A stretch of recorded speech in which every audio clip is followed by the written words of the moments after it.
할렐루야. 무더운 여름이지만 은혜를 사모하며 나오신 여러분들에게 흡족한 하나님의 은혜가 있기를 주님의 이름으로 축복합니다. 사모하는 영혼에게 하나님께서는 만족한 은혜를 허락해 주신다 약속하셨습니다. 오늘 예배하며 나아갈 때 하나님을 만나고 또 하나님의 은혜를 덧입는 그런 복된 시간이 되기를 축복합니다. 그런 마음으로 하나님을 바라보십시다. 오늘 시편 123편을 함께 읽었는데요. 이 시편의 말씀은 성전에 올라가는 시 그렇게 되어 있습니다.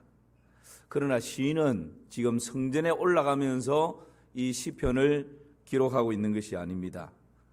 먼 곳에 포로로 잡혀가 있는 그 가운데에서 시편을 기록하고 있습니다.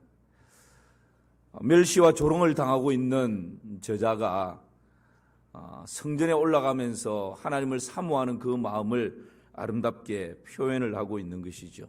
그러면서 하늘을 향해서 하나님을 바라보며 하나님의 은혜를 구하는 내용이 오늘 우리가 읽은 이 시편의 내용입니다. 여러분, 알고 보면 우리는 하나님의 은혜로 살아갑니다. 아멘입니까? 예. 하나님의 은혜가 없으면 한순간도 살아갈 수 없는 것이 저와 여러분입니다. 여러분, 태양을 주신 분, 태양이 없으면 우리 인생은 살아갈 수 없는데 태양을 주신 분이 누굽니까? 하나님이십니다. 코를 막고 산소 공급을 한 5분만 중단해 보십시오. 다 쓰러집니다. 이 소중한 산소를 그저 공짜로 우리에게 주시는 분이 누구십니까? 하나님이십니다.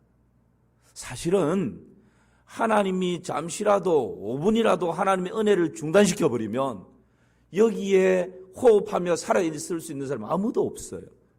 알고 보면 정말 중요한 것들, 태양이나 산소나 물이나 하늘이나 바다나 땅이나 이 모든 정말 중요한 것들은 우리 하나님께서 우리 가운데 그저 베풀어 주시는 은혜인 줄을 믿습니다. 그래서 여러분, 우리는 하나님의 은혜에 겨워 살아가고 싶은 것이죠. 우리가 강팍해지고 마음이 교만해지고 거만해지면 내 힘으로 사는 것처럼 착각합니다. 하나님 은혜 없어도 살아갈 것처럼 착각해버립니다. 여러분, 그것이 가장 위험한 것입니다. 그러므로 우리 그리스도인의 모든 삶은 모든 것이 하나님의 은혜라고, 그래서 하나님의 은혜가 없으면 단 한순간도 살아갈 수 없다고, 하나님의 은혜에 겨워 살아가는 그런 복을 누리시기를 주님의 이름으로 축원합니다. 그렇다면 은혜에 겨워 살아가는 인생은 어떤 인생일까요? 은혜에 겨운 인생은 어떻게 가능한 것일까요? 오늘 세 가지를 같이 생각할 텐데, 은혜에 겨운 인생, 첫 번째는 하나님을 바라보라입니다. 누구를 바라보라고요? 하나님. 세상 것을 바라봐서는 여러분 은혜가 없습니다. 시편 123편 1절을 한번 읽어보실까요? 시작. 하늘에 계시는 주여, 내가 눈을 들어 주께 향하나이다. 하늘에 계시는 주여라고. 이 말씀은 당시로는 놀라운 인식의 전환입니다. 개념이 완전히 전환되어지는 그런 고백입니다. 왜 그럴까요? 이스라엘 백성들은 하나님께서 예루살렘 성전에 계신다고 생각했습니다. 그래서 저 먼 곳 지방에 있는 사람들도 하나님께 제사 드리기 위해서 제물을 가지고 어디로 모입니까? 예루살렘 성전으로 모이는 거예요. 성전으로. 성전 안에서 하나님께 제물을 드려야 성전 안에 계시는 하나님이 받으시고 만족하시는 거예요. 성전에 와서 예배를 드립니다. 성전에서 하나님을 만납니다. 지성소 안으로 들어가서 하나님의 임재를 경험합니다. 여러분, 그런데 이 이스라엘 백성들의 생각이 완전히 달라져 버립니다. 어떤 계기로요? 하나님이 예루살렘 성전에 계시기 때문에 이 세상 그 어떤 나라도 그 어떤 군대도 예루살렘 성전을 정복할 나라는 군대는 없어요. 누구 생각 속에? 이스라엘 백성들 생각 속에. 왜요? 예루살렘 성전에는 전능하신 천지를 창조하신 하나님이 계신데 누가 감히 이 예루살렘 성전을 훼손할 수 있단 말입니까? 무너뜨릴 수 있단 말입니까? 불태울 수 있단 말입니까? 말도 안 되는 소리입니다. 그런데 여러분, 예루살렘 성전이 무너져 버립니다. 불태워져 버립니다. 성전 안에 돼지고기를 막 갖다 놓는 그런 일들이 일어납니다. 성전의 기구들을 다 빼앗겨 버립니다. 그리고 이스라엘 백성들은 뿔뿔이 포로로 잡혀가 버립니다. 이게 웬일입니까? 하나님 계시는 예루살렘 성전이 이렇게 훼손되어도 되는 것입니까? 포로로 잡혀간 이스라엘 백성들이 그곳에서 오늘 본문의 말씀처럼 멸시와 조롱을 당하는 그 포로 생활 가운데 하나님의 말씀이 임하고 하나님의 은혜가 임하고 하나님의 임재를 경험하면서 새로운 깨달음을 가지게 되는 것입니다. 여러분, 그 새로운 깨달음이 어떤 것입니까?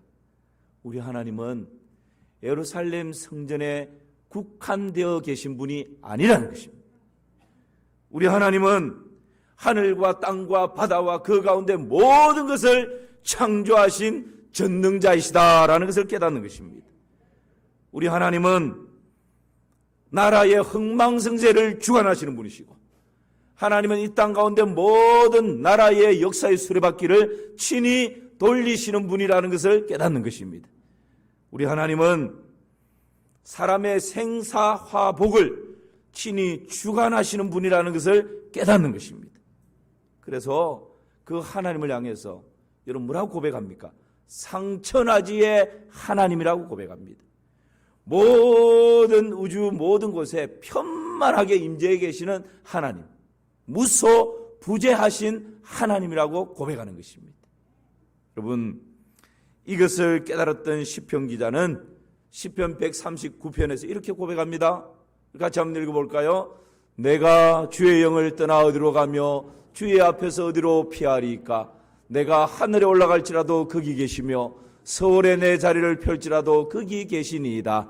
내가 새벽 날개를 치며 바다 끝에 가서 거주할지라도 거기서도 주의 손이 나를 인도하시며 주의 오른손이 나를 붙드시리이다. 할렐루야.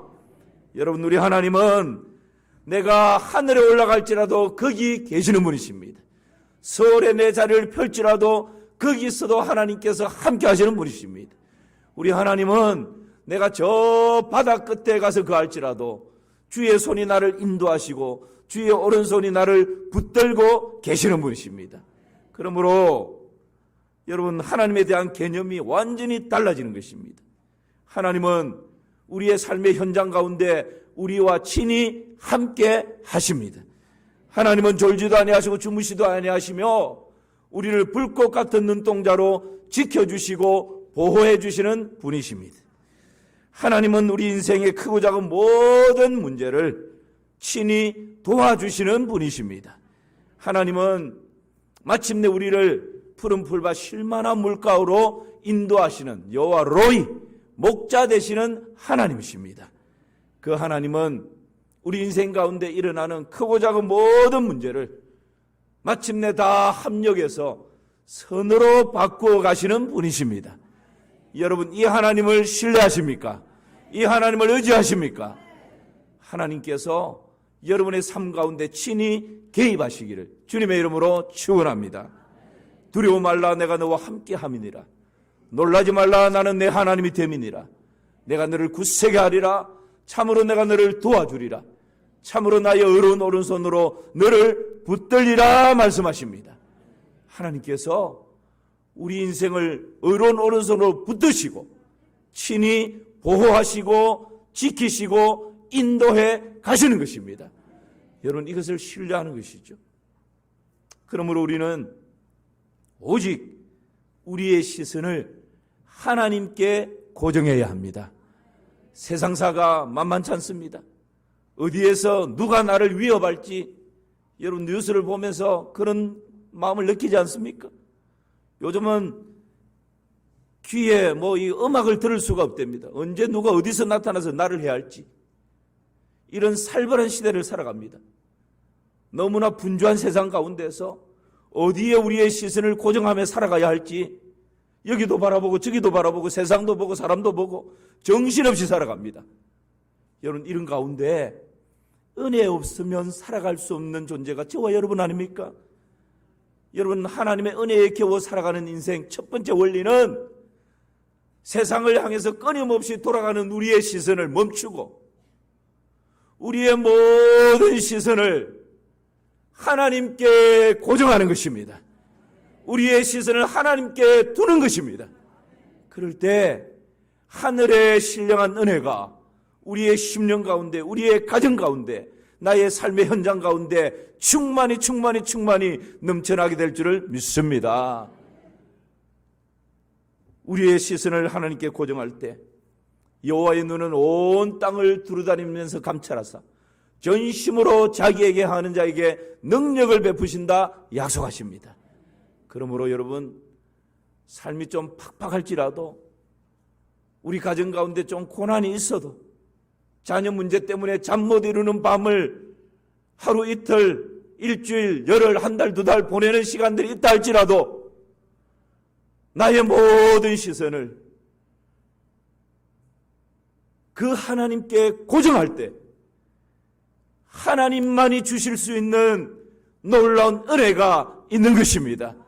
세상이 줄 수 없는 은혜, 세상이 알 수도 없는 은혜, 그 은혜가 나의 시선을 하나님께 고정할 때 하나님께서 나의 심령 가운데 부어주시는 놀라운 은혜인 것입니다. 사랑하는 성도 여러분, 팍팍한 이 시대를 살아가면서 우리의 시선을 하나님께 고정하여 위로부터 임하는 그 하나님의 은혜에 겨워 살아가는 그런 복된 믿음의 식구들 다 되시기를 주님의 이름으로 축원합니다. 그렇게 살아가십시다. 두 번째, 하나님의 은혜에 겨워 살아가는 인생은 은혜를 사모하라 하는 것입니다. 뭘 사모하라고요? 은혜를 사모하라. 우리는 보통 은혜를 받으면 하나님께서 나에게 이런 은혜를 베풀어 주셨다고 은혜를 간증하고 은혜를 이야기합니다. 집사님 세 분이 모여서 하나님의 은혜를 막 나눕니다. 김 집사가 우리 집 개는 슈퍼에 가서 물건을 다 사온다고, 세상에 이런 개가 어디 있냐고 하나님의 은혜가 너무 놀랍다고 자랑합니다. 이 말을 듣고 있던 이 집사 왈, 우리 집 개는 슈퍼에 가서 카드로 서명까지 하고 물건을 사온다고, 이보다 더 큰 하나님의 은혜가 어디 있냐고 또 그렇게 자랑합니다. 이 말을 듣고 있던 정 집사 버럭 외칩니다. 그 슈퍼의 주인이 우리 집 개야, 우리 집 개. 그렇게. 여러분, 우리는 하나님의 은혜를 간증하고 은혜를 나누면서도 은근히 그 은혜 속에 자기 자랑, 자기 과시가 들어있을 때가 참 많습니다. 은혜는 하나님께서 거저 주시는 선물입니다. 여러분, 그 선물을 거저 받았을 때 정말 겸손한 마음으로, 진실된 마음으로 가족과 함께 나누고 이웃과 함께 나누고 믿음의 동력자들과 함께 나누십시오. 은혜는 나누면 나눌수록 배가 되고 30배, 60배, 100배의 열매를 맺게 될 줄을 믿습니다. 하나님 주신 은혜가 너무 풍성한데 그 은혜를 내 안에 딱 가두어두면 그것으로 끝이에요. 그런데 은혜를 겸손히 진실히 나누다 보면 그 은혜가 30배, 60배, 100배로 아름다운 열매를 맺게 되는 것입니다. 사랑하는 성도 여러분, 오늘 본문의 2절을 한번 보시기를 바랍니다. 2절에 이런 말씀이 있습니다. 제가 읽습니다. 상전의 손을 바라보는 종들의 눈같이, 여주인의 손을 바라보는 여종의 눈같이 우리의 눈이 여호와 우리 하나님을 바라보며 우리에게 은혜 베풀어 주시기를 기다리나이다. 아멘. 은혜에 겨운 인생은 내 삶에 어떤 일이 일어나도 내 시선을 하나님께 고정하고 다른 것에 빼앗기지 않는 것이고요. 두 번째는 은혜를 사모하는 것입니다. 어떤 정도로 은혜를 사모합니까? 오늘 2절에 보니까 상전의 손을 바라보는 종들의 눈같이. 여주인의 손을 바라보는 여종의 눈같이 그렇게 은혜를 사모한다는 거예요. 여러분, 이 표현이 사실 지금 우리 마음에 잘 와닿지 않습니다. 이것은 바벨론이나 당시 이스라엘 가운데 로마 시대 가운데 주인과 종의 관계를 좀 예를 하면 지금 이 표현이 얼마나 간절한 표현인지를 알 수 있습니다. 여러분, 종은 그때 당시 물건에 지나지 않았습니다. 종은 짐승과 똑같습니다. 그러니까 주인의 소유에 불과한 거죠. 주인이 없애버리면 없어지는 것이고 죽이면 죽는 것이고 주인의 마음대로 소유를 가지고 할 수 있는 것이 그 시대입니다. 여러분, 바벨론으로 이스라엘 백성들이 포로로 잡혀갔습니다. 말이 통하겠습니까? 종으로 살아가는데 주인이 말이 안 통할 때는 바디랭귀지라 그러죠. 우리도 뭐 외국에 나가서 말이 안 통할 때는 뭐 이렇게 손짓, 발짓, 눈짓 몸을 다 동원해서 하다 보면 뭐가 통해요. 여러분, 그러니까 주인이 종을 부릴 때 말로 해서 부리는 것이 아닙니다. 이것 좀 해주세요. 이것 좀 해주면 좋겠는데 이것이 아니고 손가락 까딱까딱 하면서 종을 부리는 거예요. 오라고, 가라고, 이거 하라고, 없애라고, 이제는 쉬라고. 모든 것이 이 수화처럼 주인의 손가락에 의해서 종은 움직이는 것입니다. 그러니까 종이 24시간 잠자는 시간 빼고는 여러분 뭘 바라볼까요? 주인의 손가락을 손을 바라보는 거예요. 한순간이라도 그 주인의 손을 놓쳐버리면 큰일 나는 것이죠. 종이 함부로 주인의 신호도 보지 못하고 내쫓기든지 거기에 상응하는 대가를 받게 되는 것입니다. 그러니까 종은 깨어있는 동안 주인의 손만 바라보는 것입니다.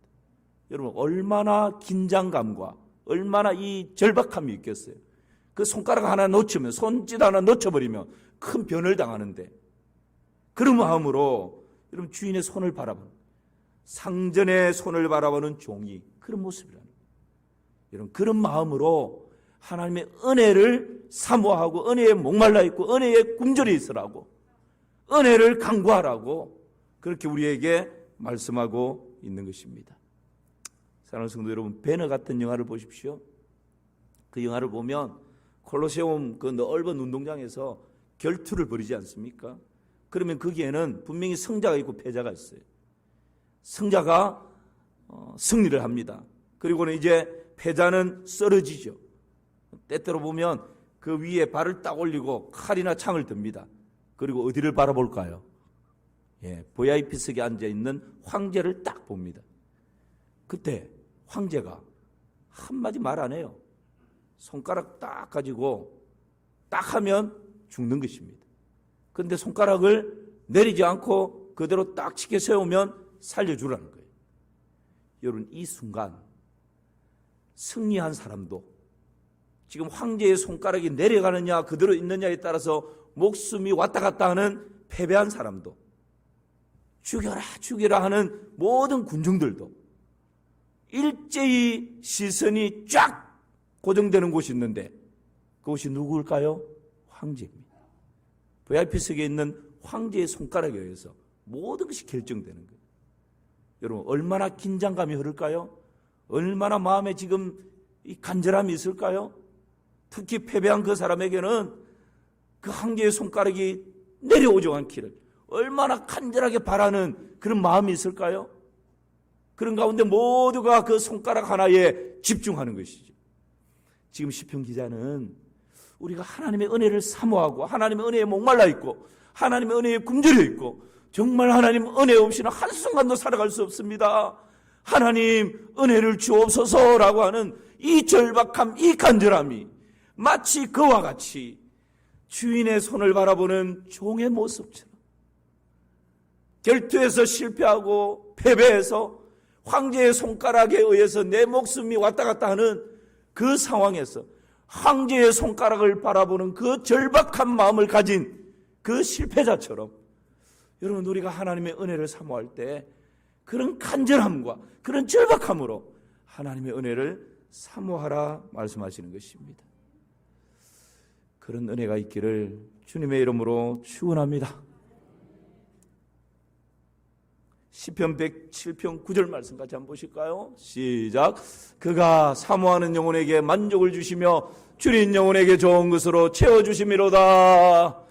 그가 사모하는 영혼에게 뭘 주신다고요? 만족을 주신다고. 정말 은혜를 사모할 때 그때 여러분 하나님이 만족을 주시고 은혜에 굶주린 자에게 좋은 것으로 채워주시는 것입니다. 오늘 이 예배에 나올 때도 여러분 은혜에 대한 목마름이 있습니까? 오늘 주일날 드려지는 이 예배 가운데 내가 은혜 받지 않으면 한 주간 일상 가운데 나는 실패한다. 은혜 없이는 한 주간 승리할 수 없다. 이 한 시간 예배 드리는 이 시간 주여 은혜를 주옵소서. 주여 은혜를 주옵소서. 주여 은혜를 주옵소서. 여러분 이 간절함이 있습니까? 이 간절함을 가지고 하나님의 은혜를 구하는 것입니다. 그럴 때 그 하나님의 은혜가 강팍한 우리의 마음을 어루만져 주십니다. 굳게 닫혀있는 우리의 마음의 문을 열어주십니다. 하나님의 그 은혜가 임하면 가정과 자녀와 직장과 생업의 현장 가운데 얽히고 설켜 있는 크고 작은 모든 문제들이 물 흐르듯 아름답게 풀어지는 역사가 일어나는 것입니다. 그래서 여러분 비록 날씨는 폭염으로 무덥지만 하나님의 은혜에 목말라하고 굶주려 있는 그런 복된 인생 되시기를 주님의 이름으로 축원합니다. 시편 42편 1절 말씀 한번 보십시오. 우리 같이 한번 읽어볼까요? 시작. 하나님이여 사슴이 시냇물을 찾기에 갈급한 같이 내 영혼이 주를 찾기에 갈급하니이다. 하나님이여 사슴이 시냇물을 찾기에 갈급한 같이. 언유법이죠. 사슴이 시냇물을 찾기에 갈급한 같이 내 영혼이 주를 찾기에 갈급하다. 여러분 사슴이 시냇물을 찾는 이 갈급함이 어느 정도의 갈급함일까요? 여러분 목이 너무 말라서 물을 찾아서 헤매본 적이 있습니까? 저는 강원도 양구군 동면 원당리 833 브라보포대 출신입니다. 포병이었어요. 포병. 203mm 제일 큰 포탄 하나 무게가 거의 100kg 나가는 4사람이 들어야 장전이 가능한 훈련을 뛰면요 물이 없어요. 강원도 이런 겨울에는 동결, 그러니까 땅이 어는 동결점이 1m입니다. 여름에는 정말 덥죠. 근데 정말 말로만 들었는데 훈련을 뛰다가 너무 목이 마르니까 저 위에 그 거름덤이에요. 거름덤인데 그냥 물이 오래 흐르다 보면 물이 위에는 깨끗해 보여요. 그런 거 아시죠? 그 물을 마시게 됩니다. 목마름이 심해지면 뭐 이물 저물 가릴 게 없어요. 그냥 액체면 일단은 흡수하고 보는 거예요. 그 물을 벌컥벌컥 마신 적이 있습니다. 다행히 배탈은 나지 않았습니다. 그런데 여러분 지금 사슴이 시냇물을 찾기에 갈급한 이 갈급함은 그 정도가 아니에요. 사슴은 목이 마를 때 그 순간에 물로 수분을 공급받지 않으면 특유의 사슴 몸에서 나는 냄새가 있답니다. 그 냄새가 막 퍼지면 맹수들이 그 냄새를 맡고 사슴이 어디 있는지를 발견하고 먹잇감으로 먹어버리는 거죠. 사슴이 그것을 압니다. 지금 내가 목마른데 지금 빨리 물을 마시지 않으면 맹수가 나를 찾아서 나는 먹잇감이 된다. 그러니까 단순히 이 목마름 하나 해결하려고 물을 찾는 정도의 절박함이 아니에요. 물을 찾아서 지금 빨리 마시지 않으면 내 몸의 냄새 때문에 맹수들에게 잡아먹힌다. 목숨 걸고 물을 찾고 찾는 것입니다.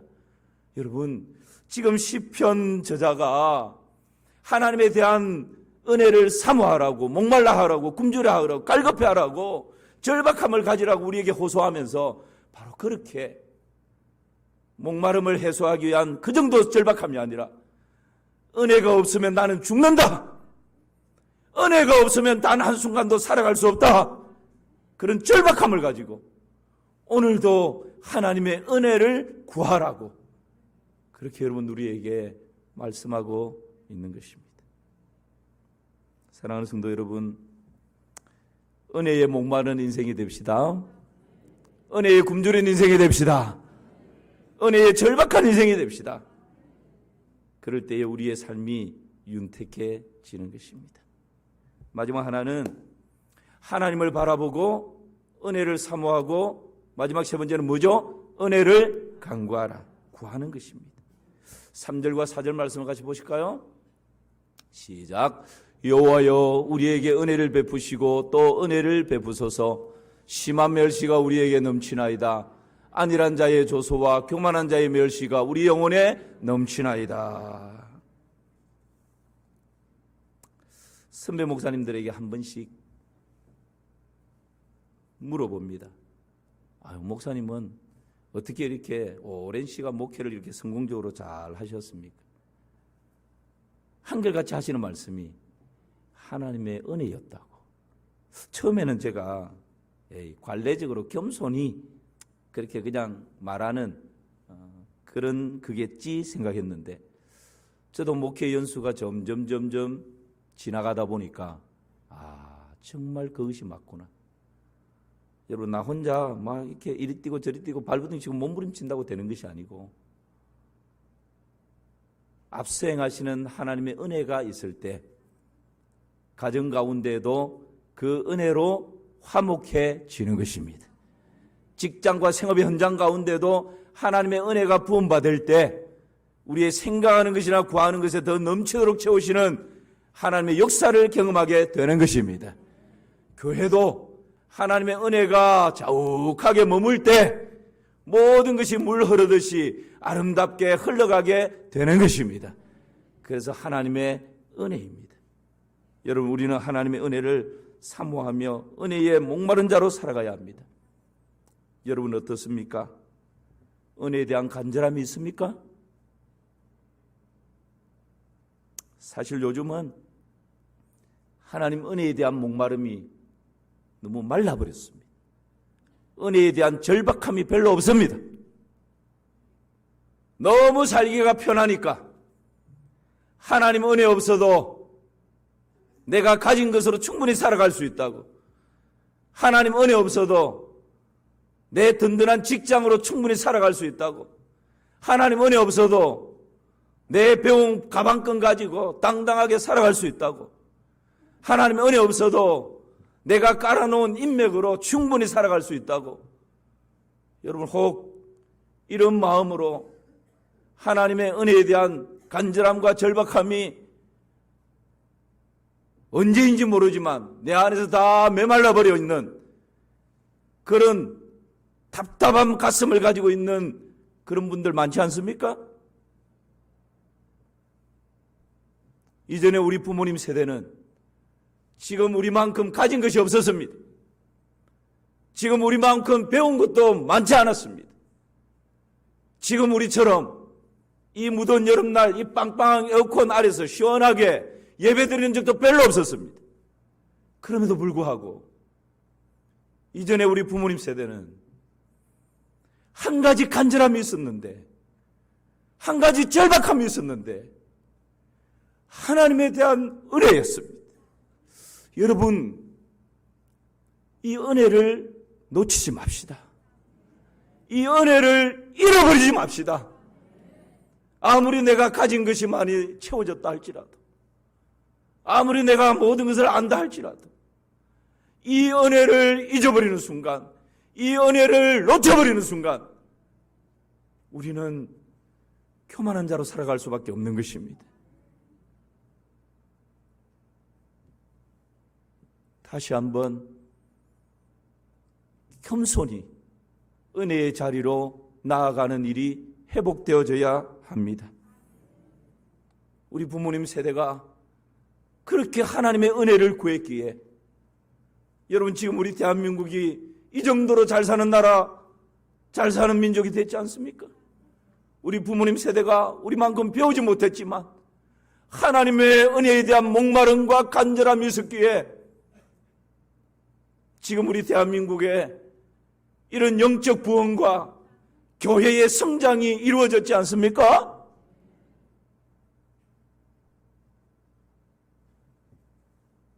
다시금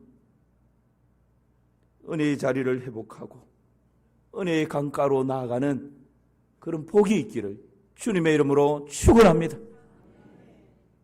돈에 대한 목마름은 있는데 은혜에 대한 목마름은 사라져버리고, 자식에 대한 목마름은 있는데 하나님 은혜에 대한 목마름은 사라져버리고,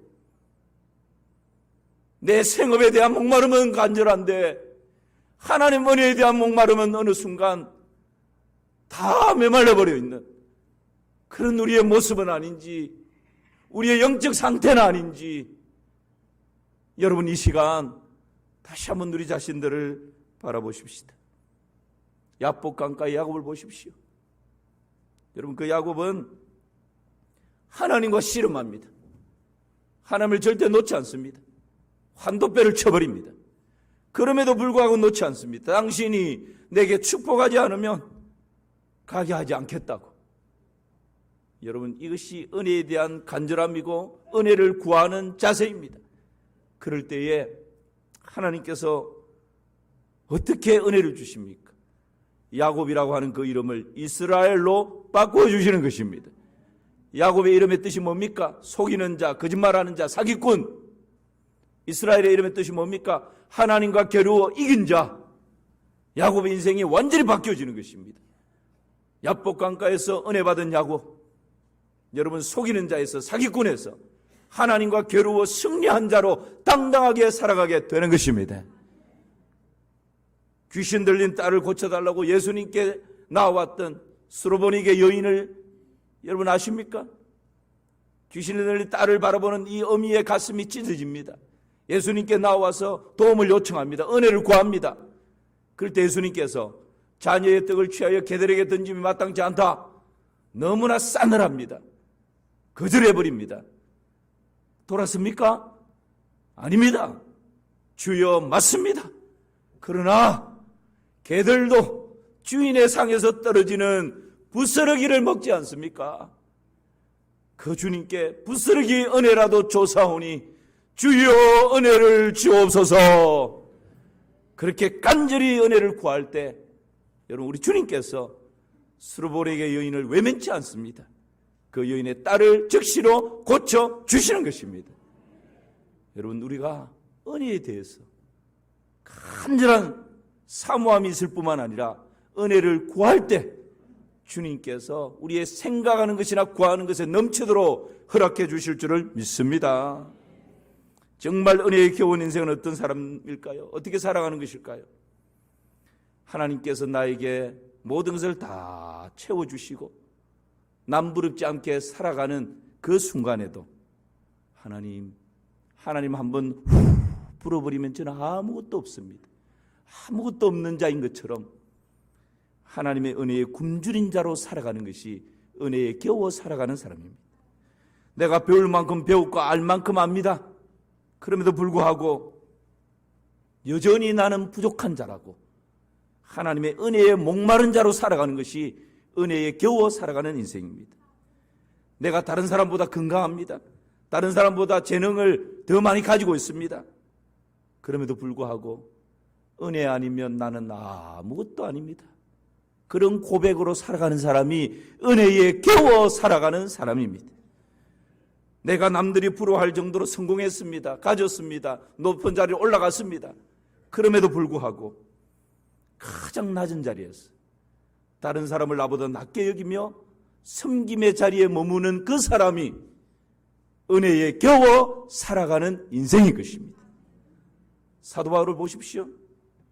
베냐민 지파입니다. 히브리인 중에 히브리인입니다. 로마 시민권을 가졌습니다. 가말리엘 학파 출신입니다. 여러분 스펙으로 빠질 것이 아무것도 없어요. 다메섹 은혜 경험 이후에 여러분 그 누구보다도 예수 그리스도의 흔적을 몸에 지녔던 사람이 사도 바울입니다. 사도 바울의 고백이 뭡니까? 그리스도 예수를 아는 지식 외에 모든 것을 내가 배설물로 여긴다. 그리고 지금 나의 나된 것은 하나님의 뭐라고요? 나의 나된 것은 하나님의 은혜로다. 할렐루야. 이것이 은혜에 겨워 살아가는 그 사람의 삶의 모습인 것입니다. 말씀 정리합니다. 무더운 여름이지만 우리는 은혜에 겨워 살아가고 싶습니다. 은혜에 겨워 살아가는 인생 어떻게 가능할까요? 첫 번째는 하나님을 바라보라입니다. 두 번째는 은혜를 사모하라는 것입니다. 세상 그 어떤 것보다 은혜를 사모하십시오. 세 번째는요, 은혜를 간구하는 것입니다. 그럴 때에 우리는 일평생 하나님의 은혜에 겨워 휘파람을 불며 살아가는 그런 복을 누리게 될 줄을 믿습니다. 하나님 고맙습니다. 폭염이 계속되는 무더운 날씨에 은혜를 사모하는 마음으로 이 예배의 자리에 불러주셔서 감사합니다. 사랑하는 주의 백성들 모든 한 사람 한 사람 가정가정이 하나님의 은혜에 겨워 살아가는 복된 인생 되게 하여 주시옵소서. 예수님의 이름으로 기도하옵나이다. 아멘.